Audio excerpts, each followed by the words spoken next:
Hello, and welcome to the Quantum Bridge with myself, Casper, with my co-host, as ever, Gary.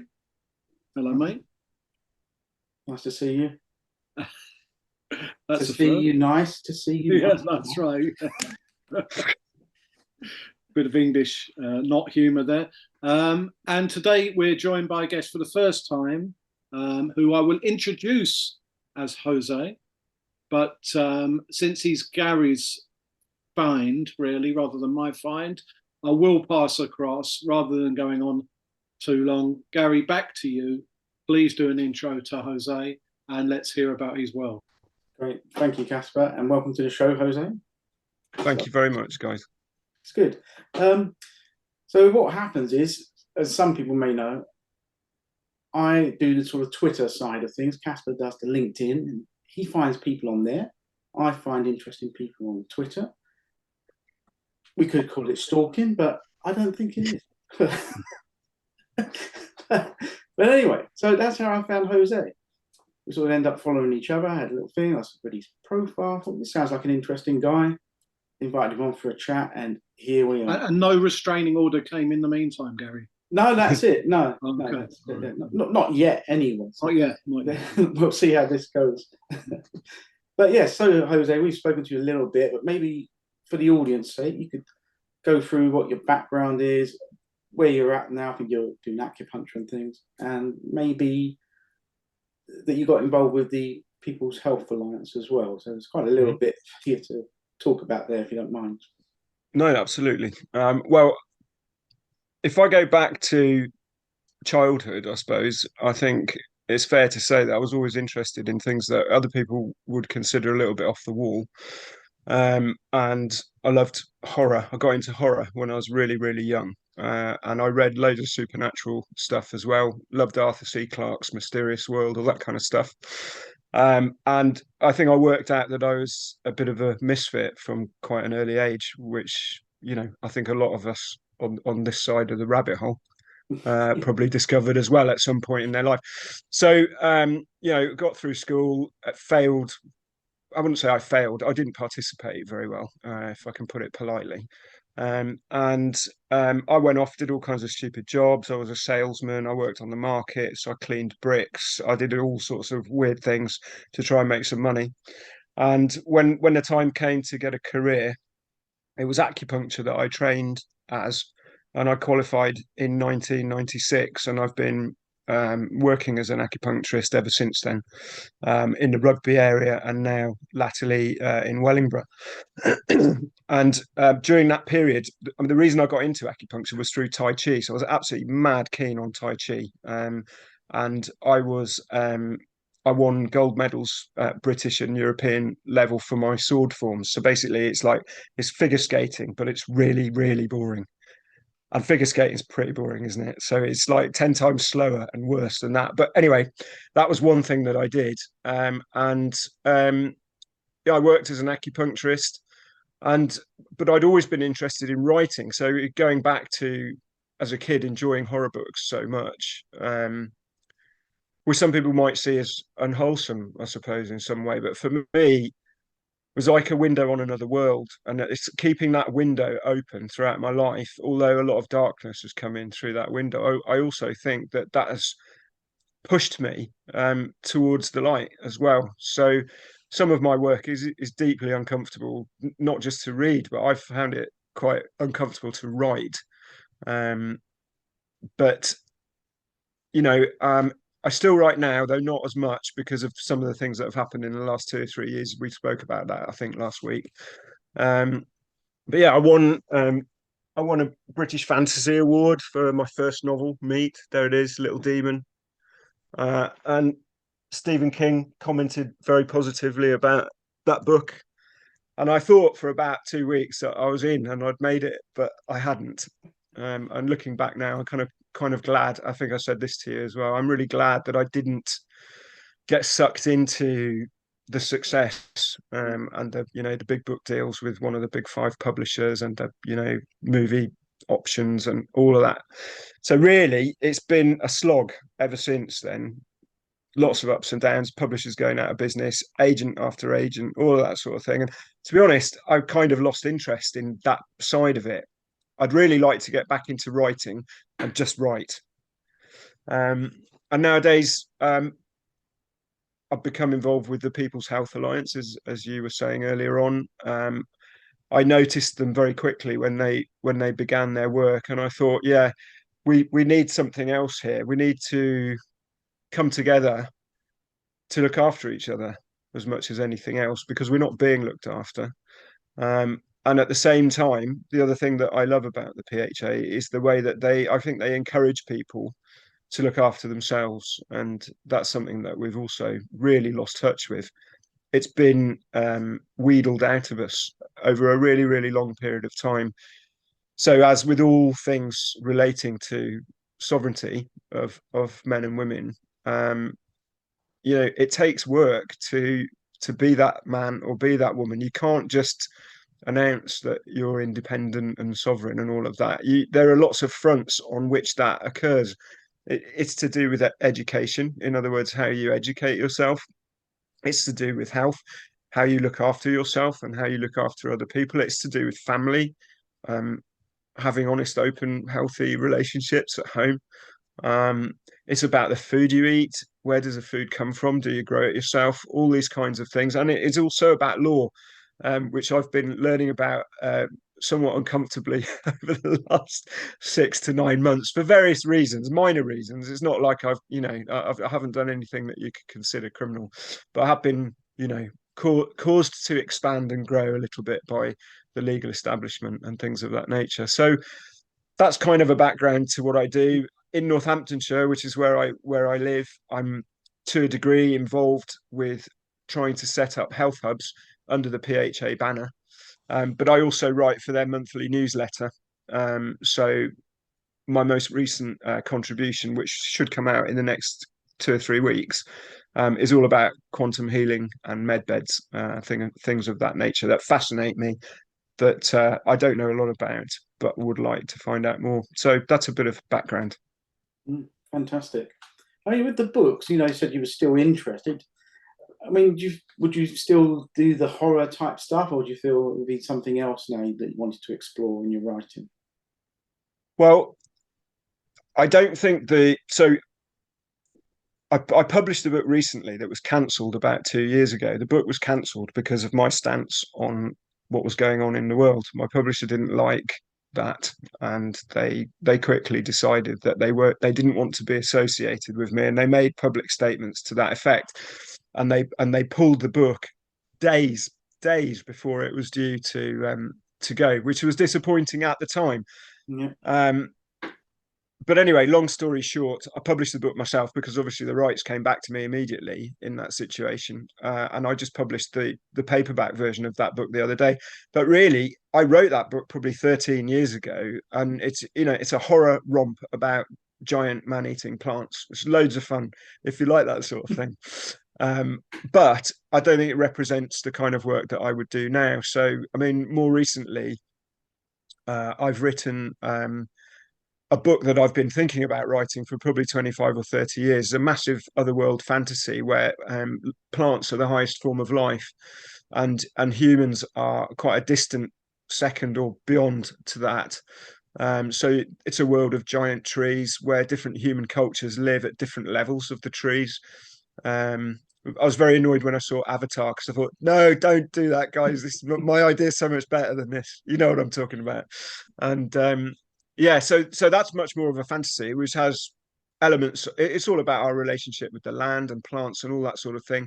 And my books, Black Feathers and the Book of the Crowman, they're both apocalyptic books that are also to do with how we relate to nature, the landscape, animals and plants, but set in a very dark time that actually now isn't too dissimilar to what we're living through at the moment.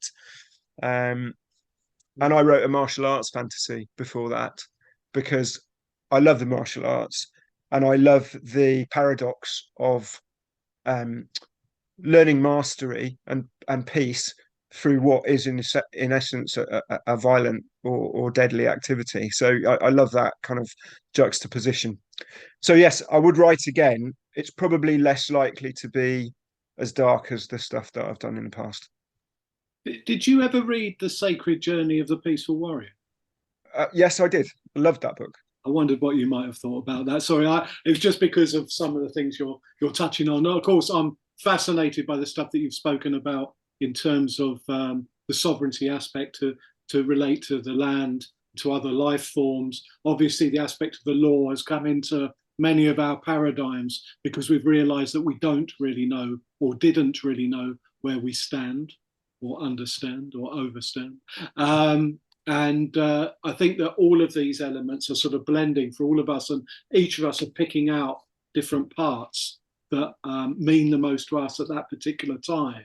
But cumulatively, the amount of knowledge that we're going to have as a sort of biological AI ourselves, those in quote unquote this movement, so to speak, this awakening, for want of a better term.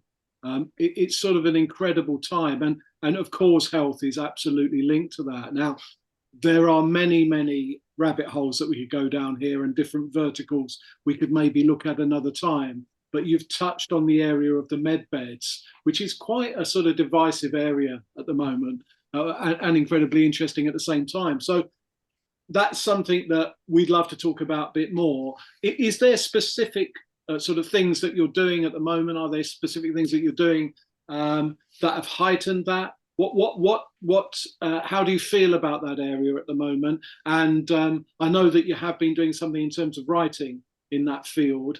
Can you touch on what that sort of area of sort of quantum health, given we're the quantum bridge, it means to you at the moment, at least?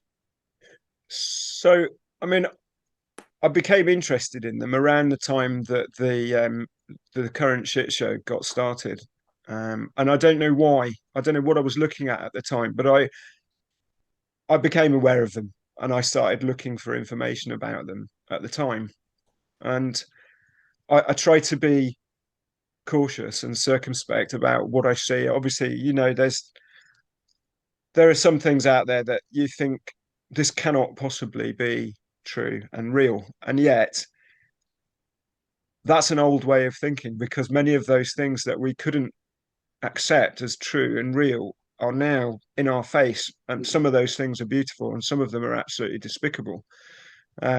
So I've had to keep an open mind where med beds are concerned. I mean, my first response was I love the idea. I mean, what could be more exciting than having an opportunity to lie in a little glass coffin, but actually be completely regenerated on every level, except perhaps the trauma level. I mean, for guys like us, we want to just knock 20 or 30 years off, none intended, guys. And, just imagine the feeling of that. But if that's reality, there are so many, I'm not even sure you can call them ethical questions. They're almost existential questions that come with it. I mean, what responsibilities will we then carry, given that at this point we're not quite carrying our own responsibility as we are? We've yet to come through into that. So there's a lot of caution, I think, around the idea. But in short, I don't like the word believe. I feel that they are something genuine and real. I think there's many versions of them. I think there are people who aren't being honest about the technology, and I think there are people that are doing their best to be honest about the technology. But I'm fascinated, and let's look at it this way. So I've been an acupuncturist for, I don't know, 26, 27 years, and these things will put me out of business. There'll be no need for me and the stuff that I do. But on a heart level, there might be. So I won't need to use acupuncture needles anymore in a situation like this. But I could talk to people. And I think that these things at a high level, they require operators, and they require something that's in between an operator and a counselor. You have to talk to people about the changes that they might experience, some of these changes might be like just mind blowing. and they need to be counseled about how to deal with the wonderful things that are going to happen. Yeah. So I don't know. I would certainly consider retraining in a situation like that, as long as I could still write books on my own It's time. funny, actually. I'll let Gary ask some questions, but it's funny that we're talking about this as a technology, a sort of new modality that will have this incredible effect. Where actually, when you're talking about sort of the energy systems of the body, whether that be through Tai Chi, Qigong, and acupuncture itself, acupressure, Yunnan, and so on, those things actually, I get the sense, and this will be the last interjection I have here, but I get the sense that in a way the medbeds will see us move full circle back to that energetic healing. And actually, we do have some energy healers that come on and talk to us on the show as well. But if people see that they can legitimately regress in terms of age and so on, that I believe will have a potential awakening within ourselves anyway, whether that be at a sort of double helix and beyond level, whatever that may mean, to bring us back to the fact that we can absolutely self-heal anyway, so that this is an interim position. So I know Gary has a belief around that. I know that we touched on that before, but I think that is a nice thought, to think you might be sort of redundant in a way, but then your role morphs into a rather lovely role, actually, but ultimately it all comes full circle anyway. I mean, anyway, something maybe to think about. Yeah. Well, I'll just frame this. It may or may not be interesting, because there's been quite a lot of talk online, weirdly, about medbeds again. The topic's come up, and I just noticed something from Mark Atwood, put a poll out earlier. It's still got time to run. It's only got 360 votes at the moment. But the question was, are medbeds real? So he's got yes, no, and what is a medbed? So, but on 59% is yes, and then it's no with 23%, and what's a medbed, 18%. So obviously his audience is in the same sort of belief kind of circle, if you like. So that's not unsurprising, I would say, that the majority at least believes they're real. Now, what we've seen recently is there are what they call energy enhancement centres rolling out already across the world, and there are going to be some in the UK. So we're hoping to get somebody to come on and talk about that with us soon, as soon as his centre opens. But it's actually old technology, from what I've learnt myself, is that but it was mainly used for the elites, and what, if you want to call them that, which had they had them in their homes for years, but it's now starting to come through for public access, if you like. And that works on essentially from creating an ideal field for your body to heal itself. So that's the concept around a lot of the new things that are coming forwards.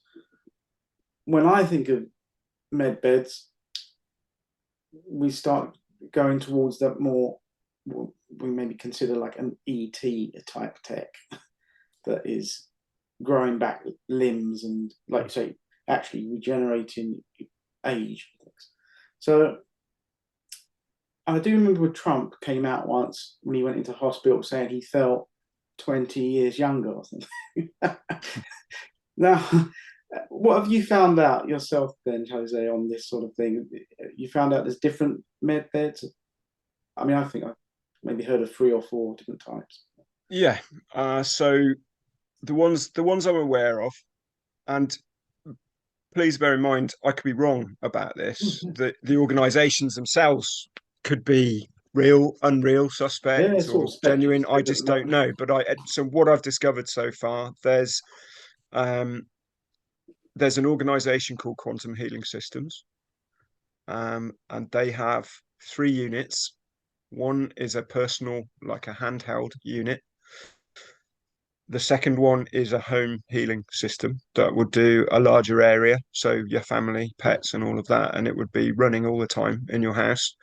And the third is what they call a Q-Arc, which is a pod, basically, as far as I can work out. And now I haven't seen any of these things, but I've read about them and I've heard people talking about them. And I know a chap who's now in America, um, and in theory, he's going to be part of their proof of concept studies. He's going to be in a documentary, along with a load of other people that have invested in this company. Okay, so they've had to pay. I got very close to paying, right? And I don't know how it happened. I got my membership, so I get all their emails, which is great. But I never spent any money. I tried. No, I tried to log in and pay and pay and pay and pay, and for some reason I couldn't do it, and they wouldn't let me. I got in touch with support, all of that stuff, never worked out. And then they shut their doors at the end of, I don't know, May or mid-May sometime. They just went, sorry, now we're not taking on any new people, which was interesting. But yeah, this guy, they're going to do before and after with all these people, and I assume a lot of these people are going to be older. They're not going to be particularly well, which will be one of the reasons why they're interested in the first place. They must be relatively broad-minded to even consider the possibility. So we've got all that to look forward to. There's another company, or there's another machine called Rasha, RASHA. That's a little bit harder to define from my perspective. It appears to work on your brainwaves, I would say, and it sort of harmonizes your aura, your brainwaves. I don't want to try and explain it because I don't represent the company, but what they're talking about is you feeling better, you feeling more relaxed. I don't think it's an anti-aging thing. I don't think it's at the level that we've been discussing. But even down to getting perhaps having a clearer mind so that you receive spiritual downloads more easily, and manifest things perhaps more quickly than you would in the past. Isn't it funny how a lot of this stuff feeds the ego if you let it? So, all these things, we'd love to be younger, we'd love to be stronger, we'd love to, look better than we do now. And to outsource that to somebody, in my view, if you don't understand what you're doing, that's a mistake, I feel. Do you know what I mean? I think We've that's got why to, the thing yeah. you said about the psychological aspect of all of this, that Gary and I have been thinking about this for a while, because this has been, at least in our paradigm, as a possibility that you could be 60 years old and go back to 30, as an example. That's the type of thing that's talked about in this world. And of course, on one hand, you've got people who think it's just sheer madness or science fiction or whatever you want to call it. On others, you've got people who've started to open themselves to all possibilities. Then you've got this thing of duality operating in this plane. So there's always going to be the prospect of something being used in a nefarious way, even by yourself, i.e., in terms of feeding the ego, in terms of what you've just mentioned there, which is a salient point, I think. Or for great things, if you can bring balance to that and do it for reasons that are maybe involve you being more empowered and stronger and healthier for service to others, if that's something that then flows through. It is interesting that out of the last 3 years, I think a lot of us have seen this huge awakening and awareness occurring in ourselves and in others, some others, and I'm sure ultimately in everybody. And at the same time, it has come back to that thing of, with great power comes great responsibility. So I don't know how you feel about that interplay, but I like the fact that you have always been, in our last conversation too, bringing up this area of, yes, you might be sorting out the body, and even energetically, maybe you're doing something great there. But does that necessarily mean that the same thing is happening on a more quantum, spiritual, emotional level? Well, I mean, I don't know the answer, but I can speculate. I think that, remind me to tell you about the third system, okay, and I'll come back to it in a minute. If I understand correctly, your consciousness will interact with this quantum technology, and the degree to which you are able to ascend isn't a word in this case, upgrade, let's say, will be commensurate to your current frequency or vibration of where you're at as a human, not a human. Forget I said that word. As a man or a woman. Okay. As a being, yeah. And you can just cut that bit out later.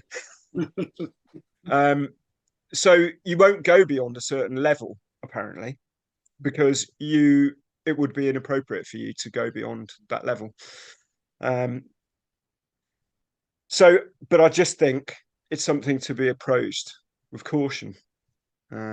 As exciting as it is, I mean, it's like all the Christmas is coming at once, really, isn't it? And that's how I feel sometimes. I walk out into the day, and I look around, I look at the sky and the trees, and I listen to the birds singing, and I think, fucking hell, man, this is so beautiful. It blows me away.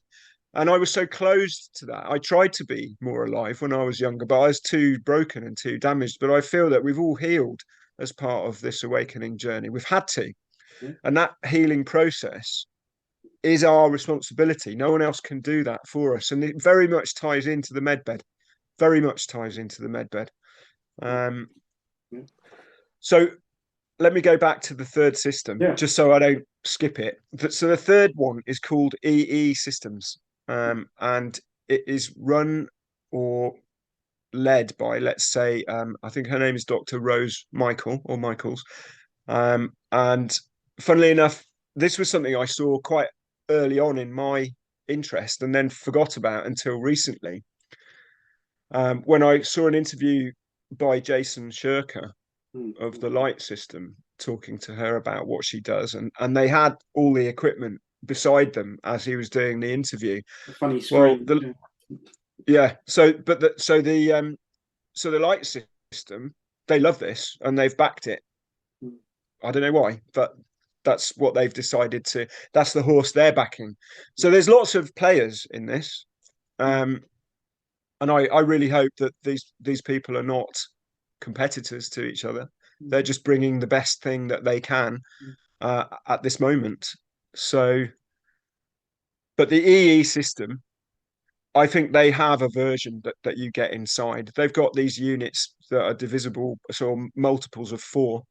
And apparently 24 of these boxes is the ideal thing that you want.